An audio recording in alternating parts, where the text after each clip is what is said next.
하나님이 감옥에서도 요셉과 함께 하시다.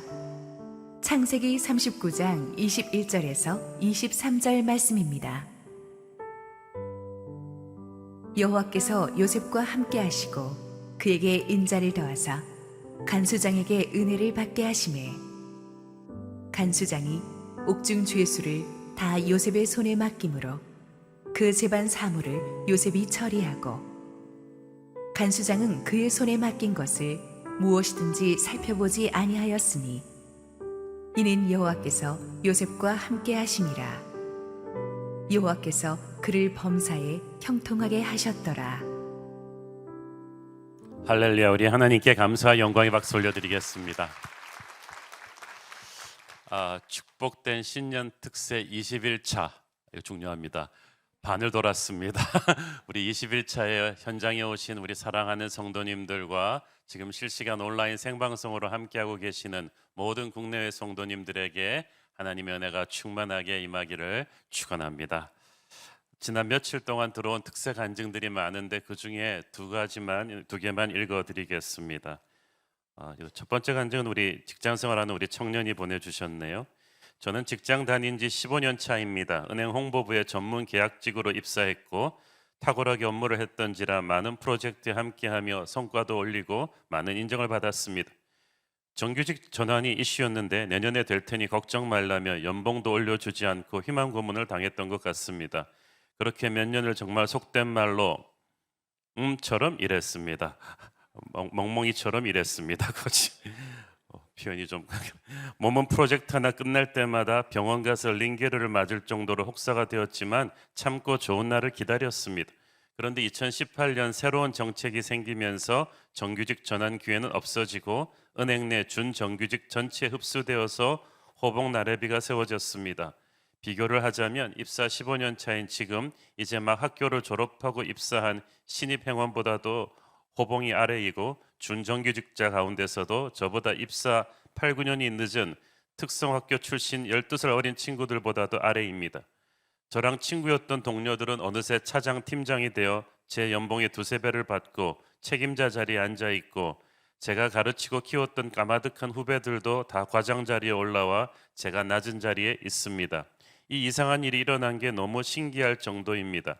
승진 때마다 나는 도태되고 앞으로 나가는 동료를 볼 때 한참 어린 과장이 부임해 올 때마다 억울하고 분해서 잠도 못 자고 기도했습니다. 응답 안 해주신 하나님이 원망스럽기도 하고 너는 실패자야라는 사단의 소리에 잠도 못 자고 울곤 했습니다. 저랑 일하던 동료들은 해줄 게 없다, 미안하다, 안타깝다 소리들을 하면서 외면했습니다. 네가 너무 열심히 해서 더 억울한 거다. 그래도 밖에 취업준비생, 중소기업 다니는 사람들에 비하면 너 그렇게 나쁜 건 아니다. 이런 소리들을 했습니다. 저는 자진해서 영업점으로 나왔습니다. 연봉도 삭감된 상태. 나와서 제일 밑바닥 업무부터 배워가며 은행 생활을 하고 있습니다. 원래는 광고 전공인데 전혀 다른 업무를 하게 되었습니다. 지금도 사람들은 저에게 나 같으면 일 안 한다. 너 왜 또 열심히 하냐고 합니다. 늦은 나이에 지점에 나왔기에 자격증 공부도 업무도 배울 게 많아서 말씀 붙잡고 죽게 하듯 하는 거라고 생각했는데 주님 말씀에 순종하는 게 아니라 제 막연한 열심으로 인한 어리석음은 아닐까 위축되기도 합니다. 마음의 원통함도 있어서 당장 은행을 때려치지도 못하고 앞으로도 못 가고 뒤로도 못 가는 제 모습이 너무 한심했습니다. 원망과 자책과 억울함과 절망이 계속 저를 누르고 있었습니다. 특세 7년 차입니다. 하나님은 저의 이 문제를 바꿔주시진 않았지만 저를 바꾸고 계심을 느꼈습니다. 저의 기도도 바뀌고 있음을 느낍니다. 오늘 새벽 목사님께서 기도 인도하실 때 하나님이 지금 누군가에게 말씀하신다 하시면서 너는 요셉이다. 내가 너와 함께한다 하시는데 엉엉 눈물이 났습니다. 캄캄한 병실이었지만 주님과 독대하는 느낌이었습니다. 며칠 전 주님이 내가 다 안다고 하셨는데 오늘은 저더러 요셉이라 하시니 그 은혜가 너무 큽니다. 할렐루야. 우리 하나님께 감사를 드립니다.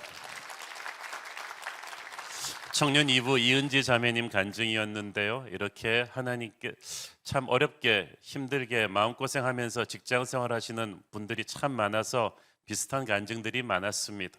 하나님께서 그러나 여러분이 요셉의 마음으로 그 자리를 잘 견딜 때 크신 은혜 주실 줄 믿습니다.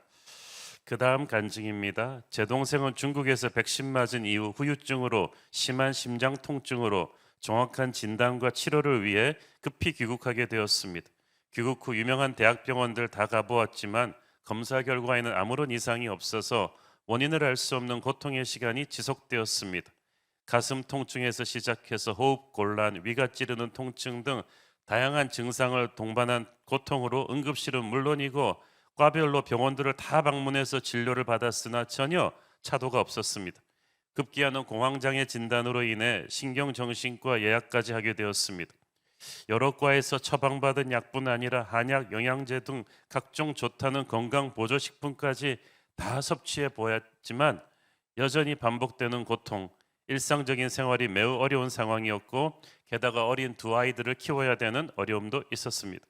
중국에서 귀국한 후에 제 동생은 계속 우리 교회 온라인 예배를 드리면서 영적 힘을 공급받고 있었고 저는 동생과 자주 통화하며 기도와 말씀으로 격려와 위로로 신앙적 교제를 했습니다. 그러던 주일 예배 때 목사님께서 아픈 환우들을 위해 기도를 해주시는 시간에 저는 주님께서 제 동생을 반드시 치유해 주실 거라는 응답을 받았습니다. 그래서 그날 저녁에 제 동생에게 바로 연락해서 제가 받은 응답을 전했습니다. 그러나 제 동생은 울기만 할 뿐 믿지를 못했습니다. 그냥 원망 섞인 이야기를 하길래 목사님께서 자주 선포해 주셨던 말씀인 네가 죽지 않고 살아서 여호와께서 하시는 일을 선포할 것이다. 반드시 그렇게 될 거야 라고 몇 번이고 동생을 격려해 주었습니다. 제 동생은 죽게 부르짖으면서도 인터넷 카페나 글들을 설치하면서 온갖 증세와 병명을 추측해가며 두려움과 불안 속에 있었습니다. 저는 그 모습을 보며 안타깝기도 하고 답답하고 화가 나기도 했습니다. 그러나 그때마다 동생을 품고 기도하게 하시고 전할 말씀 생각나게 하셨습니다. 며칠 후 제 동생과 통화 중에 제 동생이 호흡증 곤란 증상과 가슴 통증이 완전히 사라지고 이제 약간의 두통만 남고 치유되었다는 이야기를 들었습니다. 무엇보다 동생이 많이 담대해져서 더 이상 통증으로 인해 두려워하지 않게 된 것, 주님께서 강건하게 해주신 것에 감사하며 남은 약간의 고통도 주님께서 깨끗하게 하실 것을 믿는다고 고백했습니다. 또한 조카가 기도하고 있던 학교로 배정받고 세상의 경쟁으로 피곤했던 엄마들과의 관계도 자연스럽게 정리가 되었다고 합니다. 우리 교회 예배와 교회 훈련 등을 통해 말씀을 공급받고 치유와 회복의 응답을 주신 주님께 감사드립니다. 시강남 공동체 우리 박은경 성도님 간증이었습니다. 우리 동생분을 치유해 주신 하나님께 우리 영광의 박수 올리겠습니다. 비슷한 간증들이 많아서 이 두 간증을 대표적으로 읽어드렸습니다. 저는 이 간증들을 읽을 때마다 우리 주님께서 성도님들 한 사람 한 사람의 사정을 다 아시고 이번 특세 기간 동안에 한 사람 한 사람 개인 신방을 하시는 것 같은 느낌을 받습니다. 여러분 기도하시는 여러분 옆에 주님의 천사가 있습니다. 하나님의 임재가 있습니다.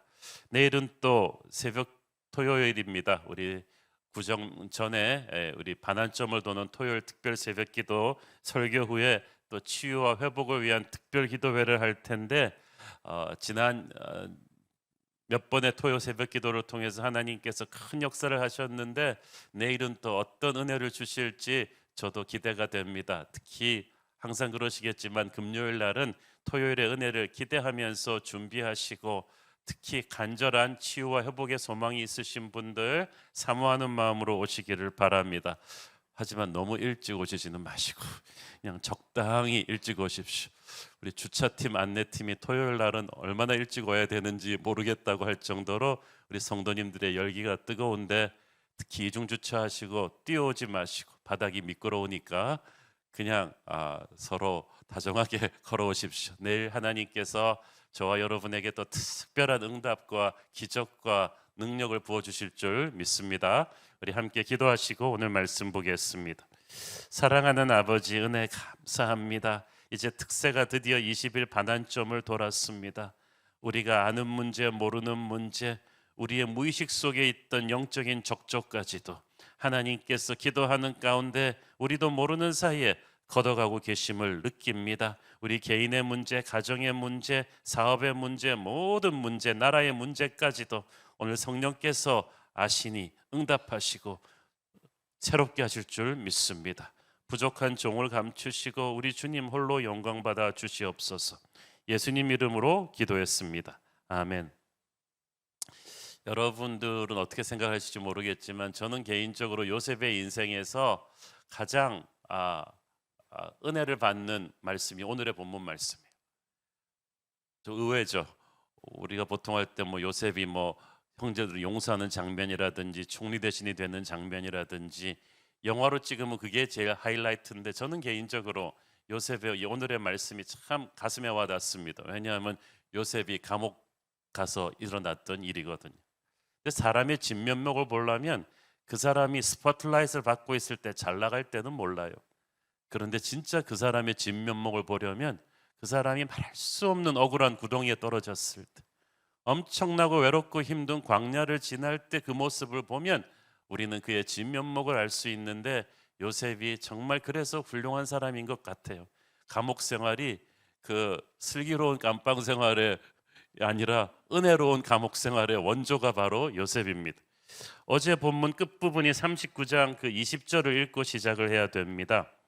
이에 요셉의 주인이 그를 잡아 옥에 가두니 그 옥은 왕의 죄수를 가두는 곳이었더라. 요셉이 옥에 갇혔으나 그 감옥이 보통 감옥이 아니라고 했죠. 일반 죄수들 가두는 감옥이 아니라 신분이 높은 정치범, 그러니까 왕이 일일이 아는 국가 고위직 VIP들이 가두는 감옥이었어. 이 사람들을 죽이려고 하는 것이 아니라 왕이 잠깐 정치적인 폭풍을 피해서 숨겨놓은 거죠.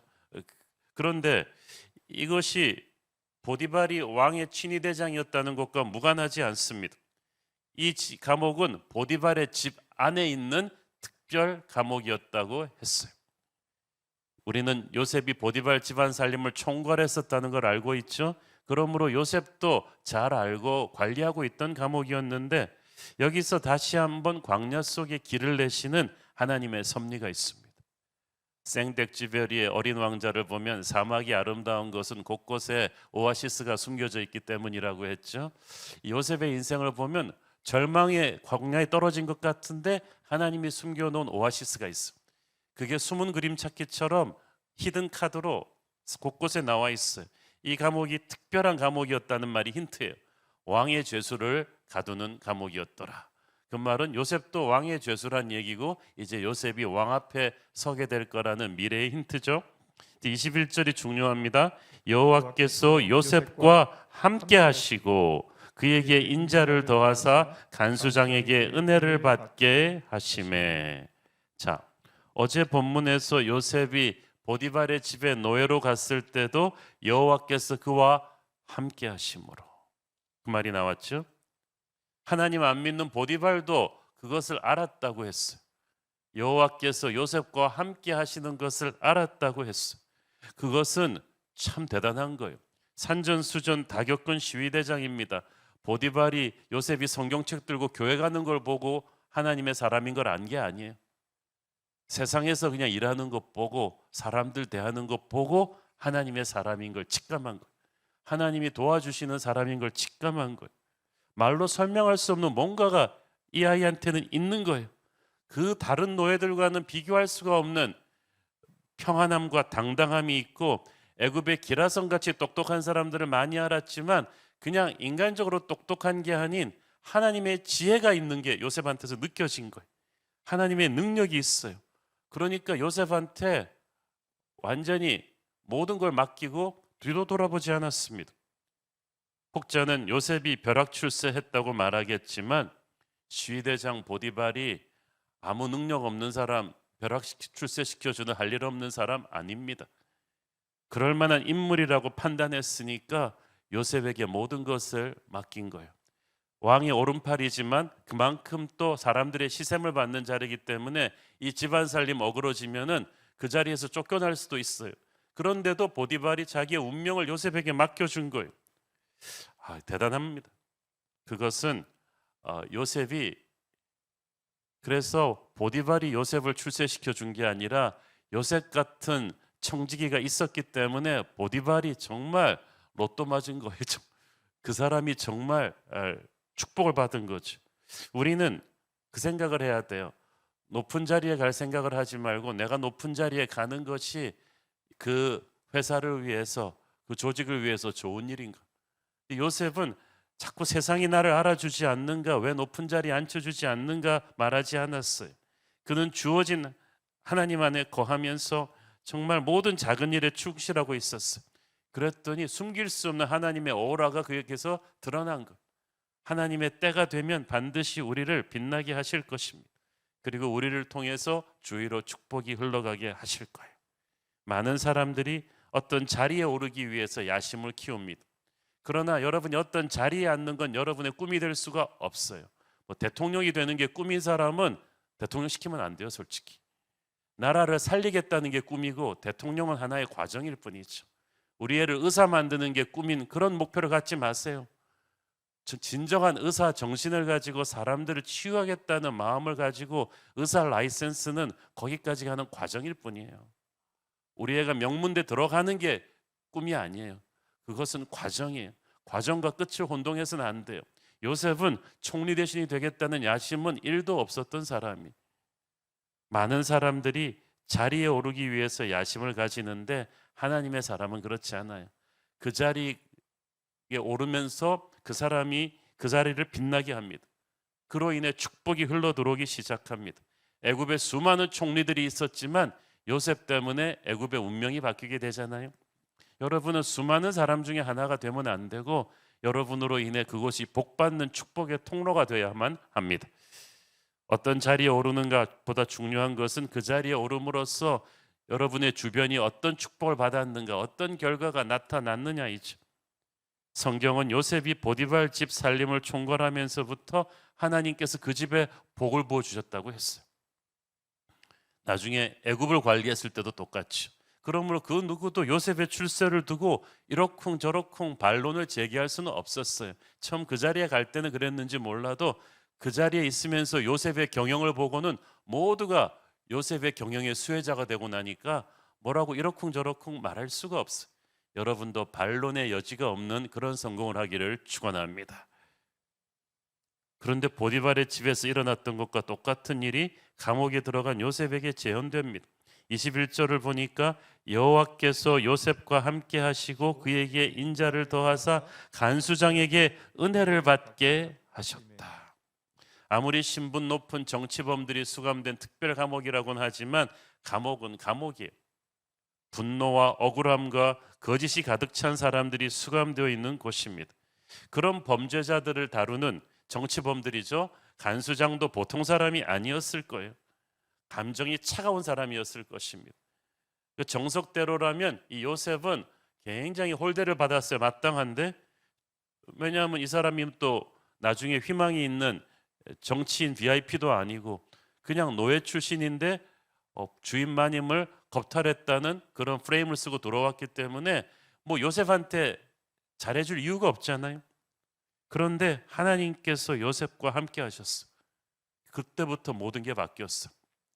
하나님이 요셉을 특별히 지키셨다는 뜻입니다. 그리고 그것을 다른 사람들이 느꼈어요. 하나님이 우리와 함께 하신다는 증거는 우리를 고난으로부터 나가게 해주시는 것일 수도 있지만 또 하나님께서 우리의 고난 가운데서 우리와 함께 해주시는 것일 수도 있습니다.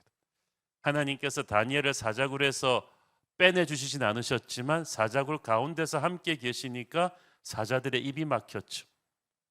요셉의 경우가 그렇습니다. 하나님께서 요셉을 당장 감옥에서 탈옥시켜 주시지는 않았습니다. 그런데 고난보다 더 큰 은혜를 감옥 속에서 주셨어요.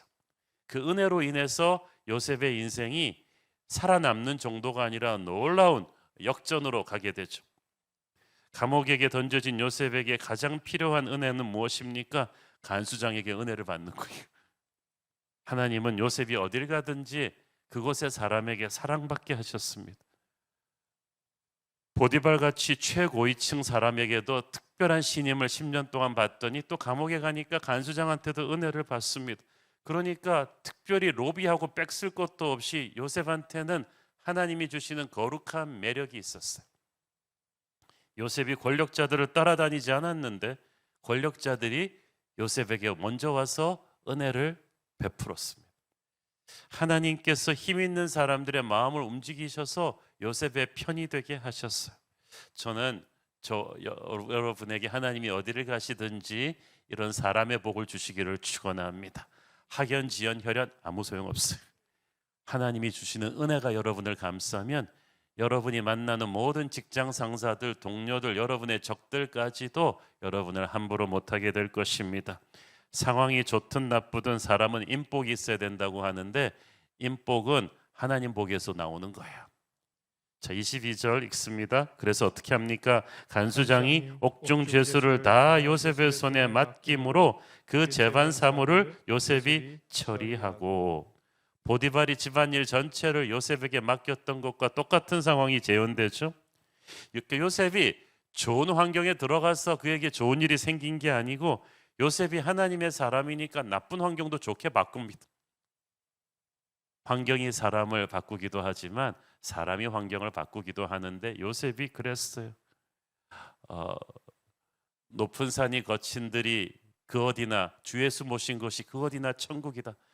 요셉이 항상 주님의 사람이니까 감옥도 천국으로 바꿔놓습니다. 우리가 복된 자리를 찾아가서 복 받는 게 아니고 뭐 좌청룡 우백호 이런 자리에 뭐 가야 복 받는 게 아니고 우리가 복이에요. 그래서 우리가 가는 곳마다 하나님의 복이 부어지는 것입니다. 우리 그런 찬양 있잖아요. 내가 밟는 모든 땅 주를 예배하게 하소서. 주를 예배하는 그 땅은 하늘의 문이 열리고 하나님의 복이 임하는 땅이 될 것입니다. 그래서 회사에서 제일 홀대받는 부서도 여러분이 부임하면 그때부터 빛을 발하게 될 것입니다. 제가 아는 장로님 한 분은 삼성그룹에 신입사원으로 입사해가지고 쫙 잘 올라갔는데 굉장히 적자투성이의 회사 계열사를 맡았는데도 이분이 가니까 순식간에 최고의 흑자 회사로 바뀌는 거예요. 인생의 모든 것은 우리 하나님께 달려있지 환경에 달려있지 않습니다. 하나님이 함께 하시면 아무리 안 좋은 직장도 하나님의 사람인 여러분으로 인해 축복으로 바뀔 줄 믿습니다. 23절 읽습니다. 간수장은 그의 손에 맡긴 것을 무엇이든지 살펴보지 아니하였으니 이는 여호와께서 요셉과 함께 하심이라. 여호와께서 그를 범사에 형통하게 하셨더라. 보디발의 집에서 했던 것과 똑같은 표현이죠. 요셉한테 맡긴 건 무엇이든지 살펴보지 않았다.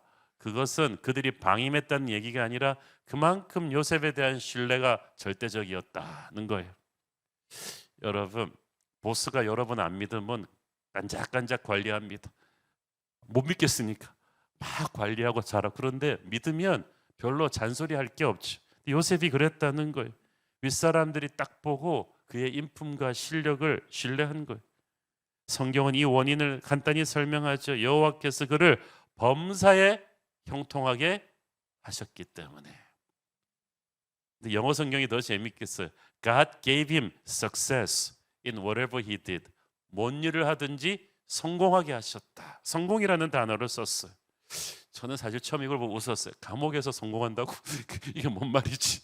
감옥에서 이렇게 깜빵살림 책임하는 게 그렇게 뭐 자랑스러워할 일인가? 그러나 하나님이 어디서 무엇을 하든 요셉과 함께 하셨다는 증거예요. 감옥에서 성공했다. 이 말은 형통할 수 없는 곳에서 형통했다는 거죠. 감옥에서 성공할 수 있는 사람은 나라 전체를 살릴 수도 있는 사람인 거예요. 그래서 요셉의 인생은 나중에 큰 일에 대한 예고편이에요.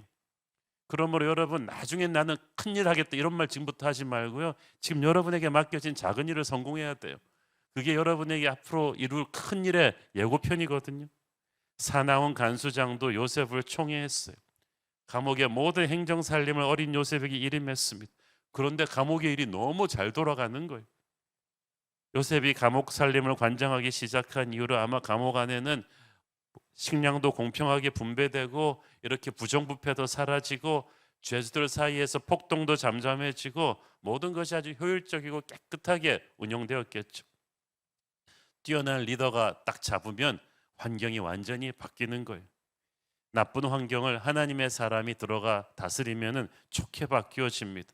지옥 같은 감옥이 요셉으로 인해서 천국같이 바뀌는 거예요. 여러분으로 인해서 지옥 같았던 직장도 천국같이 바뀌는 기적이 일어나기를 축원합니다. 삶이 너무 힘드니까 요즘 우리 청년들이 헬 조선이라는 말을 많이 쓰는데, 그렇다면 우리 하나님의 청년들이 들어가서 헤븐 조선으로 바꿔야죠. 여러분은 그렇게 할 수 있습니다. 하나님이 형통케 하시는 사람은 어디서 무엇을 해도 복을 받습니다. 어느 부서 상관없어요. 직종 상관없어요. 회사 상관없어요. 들어가면 그로 인해 주변 사람들이 복을 받습니다. 왜냐하면 복은 인간이 소유하는 게 아니라 하나님이 주시는 거거든요. 여러분이 아무리 노력을 해도요, 우리 힘으로 복 받으려 하면 목마름만 더해가고 잘 안 돼요. 자기 힘으로 복을 가지려고 하면 신기루처럼 복은 자꾸 사라져요. 복의 근원은 하나님이십니다. 그러니까 자꾸 복이라는 파랑새 쫓아다니면서 탈진하지 말고 복의 근원이신 하나님을 사랑하십시오. 그분과 동행하십시오. 오늘 이렇게 기도하는 시간은 정말 대박 사건이에요. 복의 근원이신 하나님과 독대하는 시간이잖아요. 복은 하나님과 함께 할 때 옵니다. 승리의 삶은 내가 어떤 환경에 있느냐가 아니라 누구와 함께 걷느냐에 따라 달렸죠. 기도하는 사람은 하나님과 함께 걷는 사람이에요. 그렇기 때문에 지금 상황이 어찌됐든 어느 시궁창에 떨어져 있건 여러분의 결론은 축복일 것입니다. 그래서 요셉의 인생은 그 과정을 보고 쉽게 판단하면 안 돼요. 요셉의 인생은 어디를 가도 반드시 축복으로 결론 나게 돼 있는 거예요. 저와 여러분의 인생도 그럴 것입니다. 감옥은 또한 미래의 요셉을 준비시키시는 하나님의 새로운 학교이기도 했습니다. 제가 계속 얘기하잖아요. 광야는 학교다. 학교에서는 뭘 해야 돼요? 뭘 배워야 돼요. 뭘 배우지 못하고 시간만 채우고 나오면 그거 완전히 고생만 한 거예요. 고통의 광야는, 감옥은 학교다. 그냥 이를 악물고 시간만 죽이는 곳이 아니라 거기서 하나님의 가르치고자 하는 걸 배워야 돼요. 보디발의 집 살림을 관장하면서 지난 10년 동안 요셉이 애굽의 정치, 경제, 문화에 대해서 많이 배웠겠죠. 수많은 인맥을 쌓았겠죠. 감옥 살림을 관장하면서 요셉은 많은 것을 배웠습니다. 여러분, 보디발 같은 잘 나가는 집에서 배우는 것도 있지만 감옥에 들어가면은요 또 못 보이는 게 있어요. 이 특별 감옥은 애굽의 고위층들의 인생이 추락하면서 떨어진 곳이거든요. 이 고위층들이 잘 나갈 때 만났으면은요 별로 건질 게 없어요. 막 요셉을 무시하고 구박하고 만나주지도 않았을 거예요. 그런데 고위층들이 감옥에 있을 때는 같은 사람인데 달라지죠. 일단 자기가 을이 됐으니까 요셉한테 자기의 속내를 털어놓고 자기의 연약함을 털어놓으면서 시간이 많으니까 얘기도 많이 해줬겠죠. 억울하고 슬픈 사람들의 이야기를 들어주면서 요셉은 훗날 억울하고 슬픈 백성들의 마음에 공감할 수 있는 법을 배웠겠죠. 그리고 정말 애굽 사회 구석구석의 이야기를 많이 알게 되었을 것입니다. 다음 본문에 나오는 사건이지만 또 요셉은 그 억울한 사람들 중에 하나였던 바로의 최측근이었던 두 관원장과 술 다루는 관원장과 빵 다루는 관원장을 만나게 되는데 이들 둘과의 만남이 훗날 바로 앞으로 요셉을 인도하는 기적의 하이웨이가 될 줄 누가 알았겠습니까? 요셉 같은 사람이 그런 노예가 바로와 얼굴 한번, 그 당시 애굽의 바로는 신이었어요. 신하들도 앞에서 신이라고 절을 하는 그 바로한테 얼굴 똑바로 대고 말할 수 있는 그 기회가 감옥에서부터 준비되고 있었다. 절망 같은 감옥이 새로운 약속의 땅으로 이끌 하나님의 통로가 될 줄 누가 알았겠어요?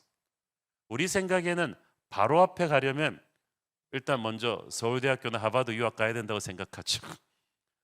큰 기업에 들어가서 잘 나가는 사람이 돼야 된다고 생각하는데 하나님의 손 안에서는요 감옥도 축복의 통로가 됩니다. 그러므로 여러분이 잘 나갔다고 교만할 것도 없고요, 감옥에 들어갔다고 좌절할 것도 없다니까요. 제가 왜 요셉의 이 감옥 생활하는 이 본문을 개인적으로 가장 사랑한다고 하는지 아시겠어요? 왜냐하면 저는 목회하면서 잘 나가면서 주님 앞에 부서져서 성령 체험하는 사람을 본 적이 없거든요. 다 감옥같이 바닥에 떨어져서 처절한 광야를 지나면서 주님을 만나서 인생이 바뀐 분들이 대부분이었어요. 교회에서 만나는 분들은 다 그런 분들이었어요.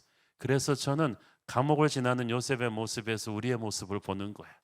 은혜의 모습을 보고 비전의 시작을 보는 것입니다. 우리 만남은 우연이 아니다라는 대중가요 가수도 있는데, 요셉은 만나는 사람마다 우연이 없어요. 다 하나님이 두시는 큰 바둑판의 돌이었어요. 그래서 요셉을 한 걸음 한 걸음 비전의 미래로 데려가고 있었어요. 물론 요셉은 전혀 모르고 있죠.